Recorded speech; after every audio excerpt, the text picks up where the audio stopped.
আরে ধুত তেরে কি ফেলে দিলাম। আরে আরে বল্টু তুই এটা কি করলি? এ ছোট ছোট মুরগির বাচ্চাগুলোকে ফেলে দিলি কেন? আরে আপু দেখতে পাচ্ছিস না বাচ্চাগুলো মরে গেছে। আরে ভাই এই বাচ্চাগুলো রান্না করে খেতে দারুণ লাগবে। আরে ছি ছি এইসব কি বলছিস? তোর মন গেলে তুই রান্না করে খা। আচ্ছা ঠিক আছে ভাই, তাহলে আমি বাচ্চাগুলোকে বাসায় নিয়ে গেলাম। আরে রাজু কোথি তুমি?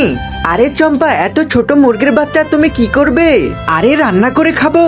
আরে ছি আমি চলে গেলাম। বন্ধুরা তোমরা চ্যানেলটিকে সাবস্ক্রাইব করে দাও। প্রথমে মুরগিগুলোকে ভালো করে পানি দিয়ে ধুয়ে নিব। বন্ধুরা তোমরা একটা লাইক দিয়ে দাও। মুরগি সিদ্ধ করা হয়ে গেলে গরম তেলে পেঁয়াজ মরিচ এবং আদা দিয়ে এগুলোকে ভেজে নিব। এই দেখো বন্ধুরা আমাদের রান্না করা হয়ে গেছে।